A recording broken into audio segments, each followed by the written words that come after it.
26 years the president and CEO of Major League Baseball team. I started in Baltimore and moved to Camden Yards, and then I went to San Diego after we sold the Orioles. Went to San Diego for 7 years and we built Fenway Park out there. And then came to Boston, and surprisingly to other people, we didn't build a new ballpark. We renovated Fenway Park for about $285 million to renovate it because Fenway Park is exceptional. It's the oldest, smallest, most beloved ballpark in baseball. And we didn't want to go place it. So I don't know if you guys have part of one of its progeny is what you have in Pittsburgh PNC. Developed maybe 8 or 10 years after we finished the ballpark in 91. Something like 23 ballparks, over 30 ballparks in baseball have been built after Camden Yards, and we're trying to do the same thing.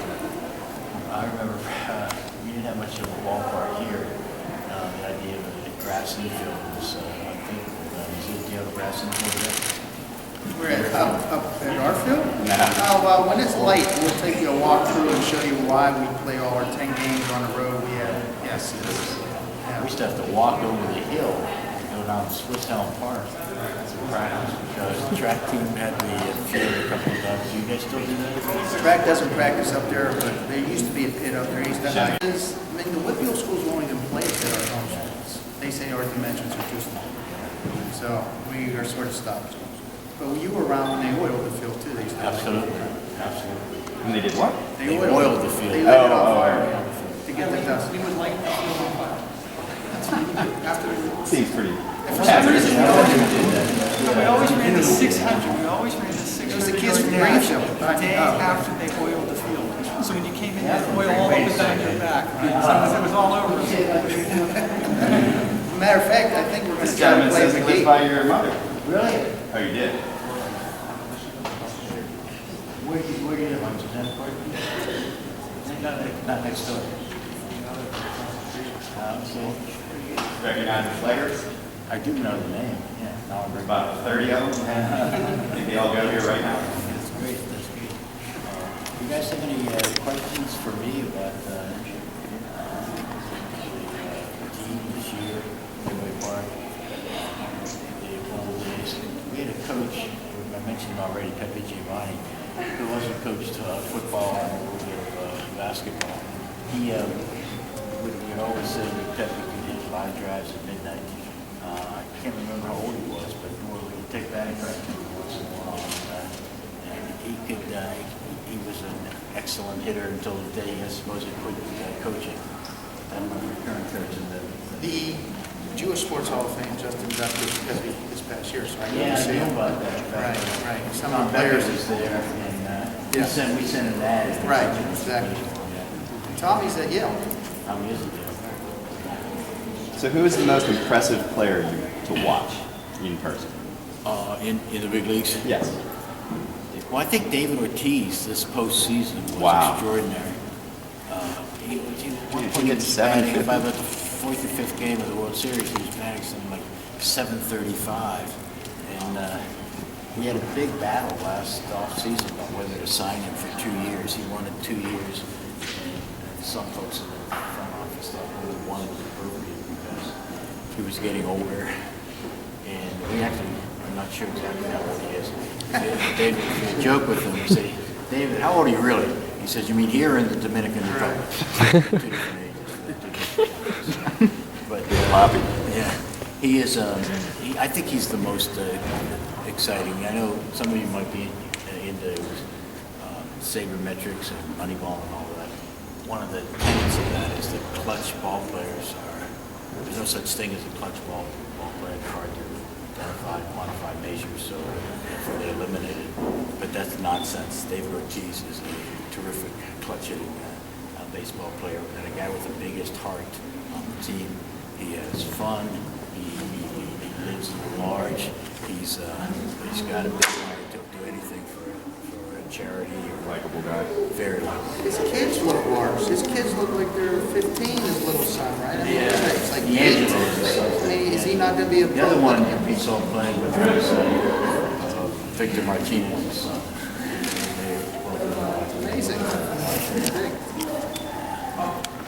guys have any questions about his I playing used days? to, I or- used to give, when I speak ordinarily, I bring a bag, a gift bag, and I tell people if they have a good, flattering question, I give them a nice gift, like how we got baseball or something. If they have an embarrassing question, like some stupid trade, some bad decision, I give them a little keychain or something like that. But I'm prepared for that. That usually stimulates a few questions. It's a nice compliment. Any Yankees fans here? You guys have to leave. Oh, you're a Yankee fan? Sure. You are? I'm sorry. It's a great, actually, it's been a wonderful I also ride. have a Red Sox too. Do you like the Red Sox and the Yankees? Yeah. Well, that's pretty hard to do. That's the diversity you bring here. Yeah, I like that about the school. I also have the Yankees with me too. Oh, now you're getting carried away. What is your daily job? What do you do when you go into the office? Tell me, like, Well, first off, I usually get into the office a little later than usual because I go to every home game and about 25 to 30% of the away games. The away games you don't have to go to because every game is on television now. We own a television network, New Sports Network. And when I'm there, it's I am basically the CEO of a small business. It's not an enormous business. We have a couple hundred full-time employees and about 175 players and 600 or 700 day-of-game employees. So you have to do the hiring and firing and the HR work to come from the staff, roughly 1,000 people. is your office in Fenway Park? Yeah, office is right in Fenway Park. It's just down the third base line, and it's pretty much fun to go to work every day in Fenway Park. Especially this year. Yeah, this year. But Fenway Park is quite something. I've been in Baltimore. We opened Camden Yards against San Diego. Petco Park came in there. But Fenway Park is greater. It's better. It's big. It's not bigger, but it's more historic. This was the 101 season at Fenway Park. Last year we celebrated the 100th anniversary of Fenway Park, and that was very cool. One of the things that happened to us this year is we made a radical transformation of the team. There's an old joke that says you cannot fire all the players, so you fire the manager and hope for something better to come. And last year we fired the manager and we traded several of the players because the team didn't come together. There wasn't a kind of chemistry, sense of team. We had some bad apples in our view. And the team just wasn't winning. So we made this gigantic trade with Los Angeles. And that's the example of what I did. I came to work one day and the president of Dodgers said, we want some of your best players and we're willing to take a high price for them too. It never happened. So you get a phone call. I see it. But that trade, we saved $262 million. They took some of the highest priced players we had, and that gave us an opportunity to redeploy that money. We ended up spending it not just on good baseball players, but on good guys, leaders of the team. Johnny Gomes was basically a platoon player, but a tremendous leader.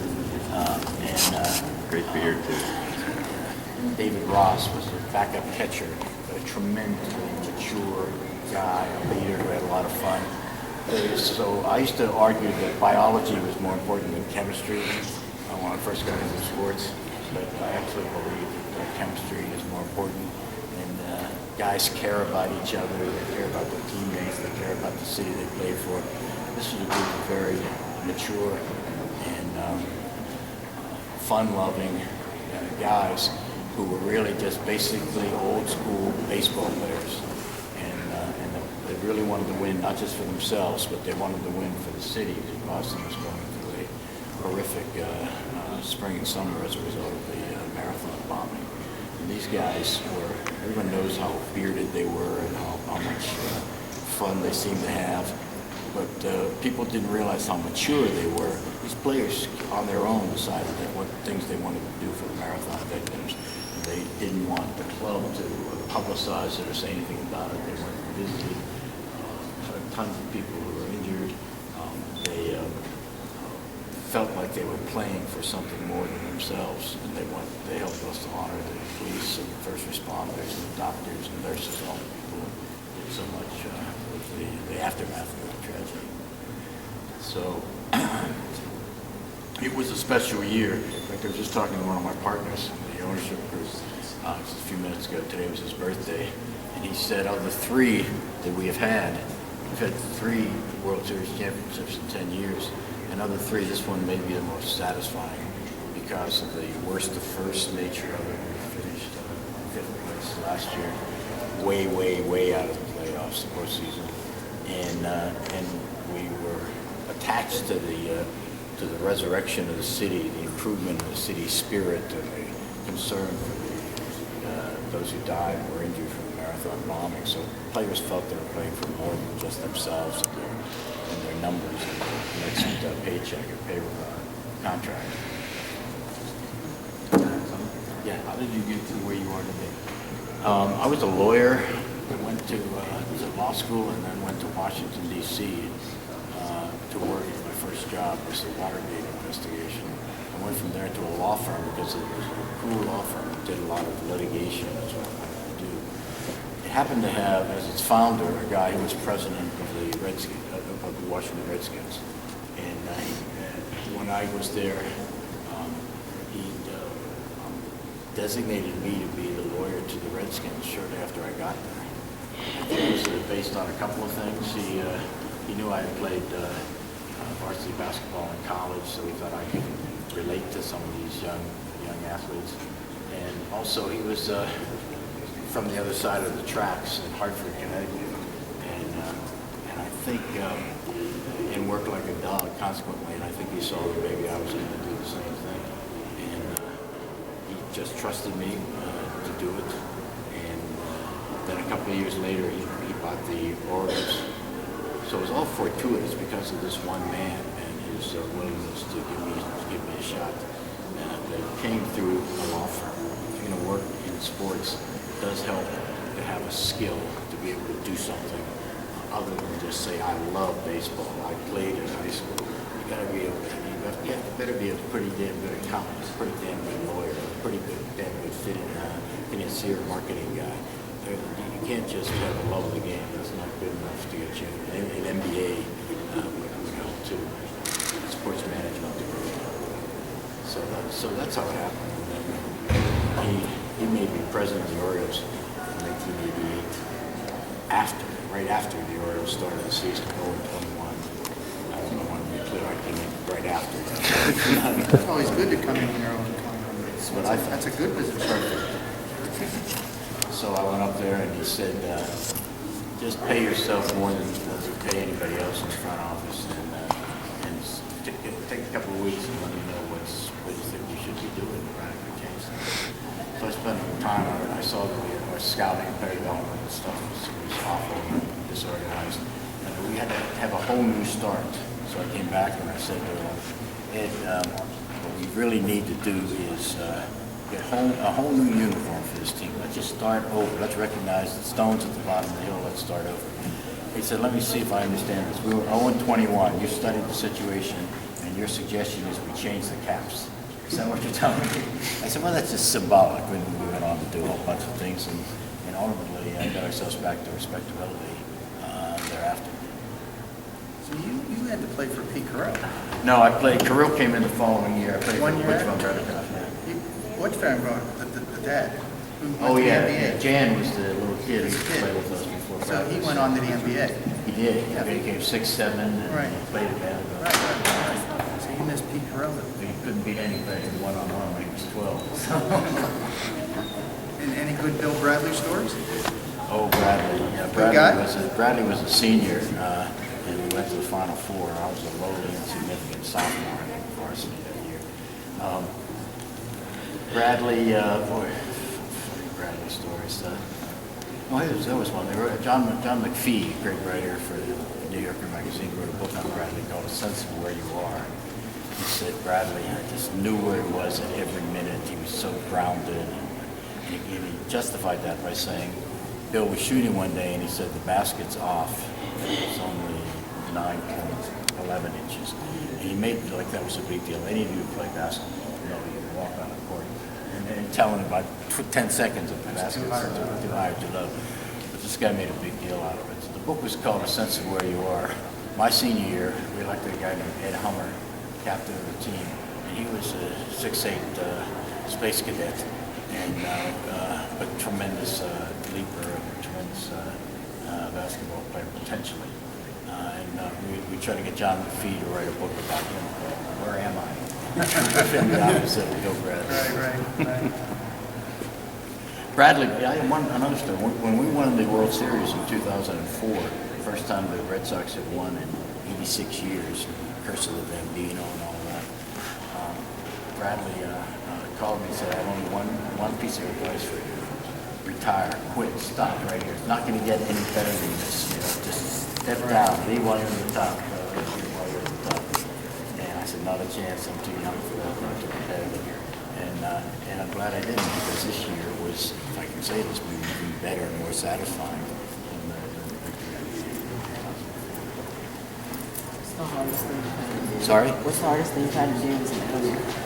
Hardest thing is two things. One, you can't fall in love with your veterans.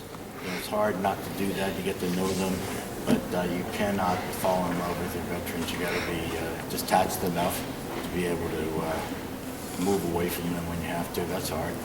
And firing people is still hard for me, just in general. I mean, I've been in baseball for a long time, but I've got to force myself to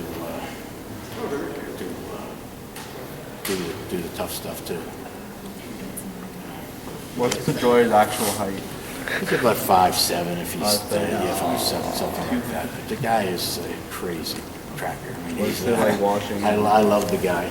He told me that in spring training, we had a dinner in spring training. We were trying to sign him to a long-term contract, which we did. But at our first dinner, he said, you know, we're going to win this year. And I said, you're out of your mind. You know, you're talking to us, you're not talking to the newspaper guys. You're talking to us. I'm telling you, we're going to win this year. I said, if we win this year, PD, everybody calls him PD. If we win this, PD, we'll buy you a car, any kind of car you want. Just name it to you.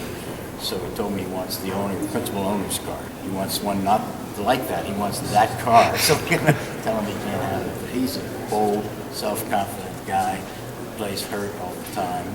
He's really playing something. An old school baseball player. He'll sit around. If you went into his house in the wintertime, he'll be playing a pine tar with his hands, sitting around playing with the bat, trying to play fix baseball all the time. It's not an exaggeration. It's very one-dimensional kind of guy, but this dimension is really good at it. I have a question for you. Did you ever consider kidnapping your Mannings and moving back to Pittsburgh and taking over that We team? tried in after I left the Orioles. We sold the Orioles in '93, and I spent '94 thinking about buying the Pirates. I had a couple of my partners. They had things in common. So many of us were from Pittsburgh. Dan Marino was going to be one of the guys. A guy named George Will, the television commentator, was from Pittsburgh. And Bill DeWitt, who's now the owner of the St. Louis team, a wonderful guy, was going to be part of ours as well. But while I was doing this, we were marching ahead and making the pie, the San Diego team. So we succeeded in San Diego while we were one of two remaining in the race in Pittsburgh. And so I remember asking my parents about what I should do. It was simple advice, a bird in the hand, or two in the bush. And so I took the job in San Diego, and the 10.5% ownership of that team, and instead of staying here in Pittsburgh. And I realized I have so many friends from Allderdice and relatives from the city that I probably made the right choice.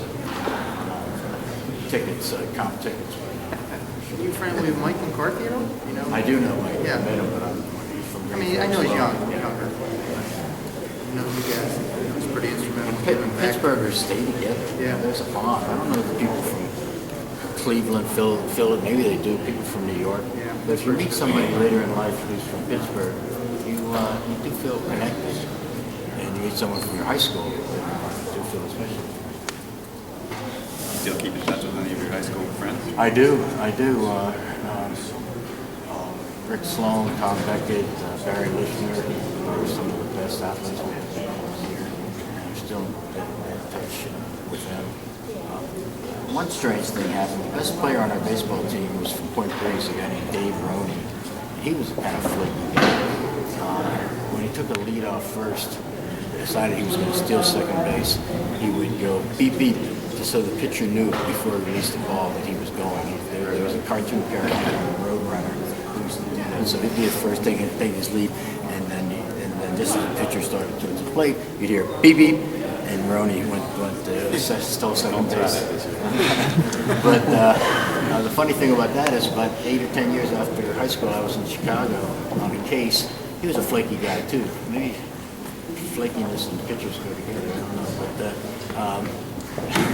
I don't know, but he was on one side of Michigan Avenue and I was on the other. I was walking down the street. He says he's on the other side of the street. I said, "Hey Lou, hey Lou." My nickname. And I looked over, it was Dave Roney. I said, "Roney." He waved and he just kept going. Didn't even talk to you. It's like I was going to see him in study hall. I hadn't seen him in 10 years. It's like I was going to see him this afternoon in study hall. He just took off. I said, "Hey." So you can't maintain contact with everybody. What was the most exciting thing in your career? Most exciting thing in my career. There are a couple. We opened Camden Yards in 1992. The architect I work with and I embraced right after the game because this was a different kind of ballpark and old-fashioned and all of that. And we embraced it. And she said, "It works, it works." And I said, "It does work." The game was, we won the game 2-0. Rick Sutcliffe was the pitcher. We played the game 2 hours and 2 minutes. And all the questions and uncertainty about whether this type of old-style ballpark could be done or replicated came into fruition. That was really exciting. The win in 2004 has to be among the great. We went there saying we were going to win. We were going to break the curse of the league. To finally do it in our third year was awfully exciting. A lot of good stuff we do off the field too with the Jimmy Fund in Boston. It's fun for children with cancer research and we've dramatically increased the amount of money and activity we engage in for them. And that's pretty damn satisfying too. Not a single exciting moment, but pretty damn pleasing. Yeah. All right, during the season, on average, how many hours of sleep do you guys get? The question is, during the season, on average, how many hours of sleep do we get? Well, the people in the front office are one thing, and the ball players are another. The ball players travel 100% of the time, and I just said I travel. Because the real problem is travel. But I'll tell you what's interesting. This year, we went to the Harvard Medical School and got a sleep expert, a doctor who does research on sleep patterns, to look at the schedule that our players were playing in the first part of the year. And the doctor said, "This is ridiculous. Every one of your players is sleep deprived. It's just, you're traveling, you get in 3 or 4 in the morning and you play, you sleep half the day. It's ridiculous. I don't understand how they play." And so we did something this year that we'd never done before. We created a sleep room in the clubhouse. We put in 3 bunk beds in a dark room with very high quality sheets and pillows and all that. And we encourage our guys who come in early to sleep. They sleep at school. They call that school. That's cool. These Yeah, guys do. that's cool for them. And Mike Napoli, the first day he came in, he said he slept better that afternoon than he had done than he had for months. And Pedroia used it. Starting pitchers, Felix Dubron used to use it just to go in there and quiet himself down. We work hard. We have a front office that works really, really hard. Our GM works around the clock. But it's not like the travel schedule and sleep irregularity of the players. There are some guys who can't sleep very well. I bet there are guys who get 4 or 5 hours of sleep a night, in bed at night. I think this, before you know it, every team is going to have, every team in the major league is going to have a sleep room in the clubhouse. I think that's the reason they won. I mean, they came up with a sleep room. Of course, they love that. Who takes credit for hiring John Farrell came from your system, minor league, or? No, he was in the Indian system, and then he was the manager of Toronto. My best friend in baseball is the CEO of Toronto. Last year, before we hired Bobby Valentine, we tried to hire John, and he would not let him out of his contract. It was the first time my friend had ever done it. Hold together his contract. And so we couldn't get him. And then we hired Bobby, and Bobby was not the single factor, not the right guy for this team either. He knows he's a single factor. He's really also proud of bad personnel. Was it hard firing him? No, it wasn't. I mean, I knew him, I liked him, but we did it 6 hours after the season ended. But then we went to see John Farrell, and we ended up doing something unusual. We had to trade a player. We traded Michael Gibbs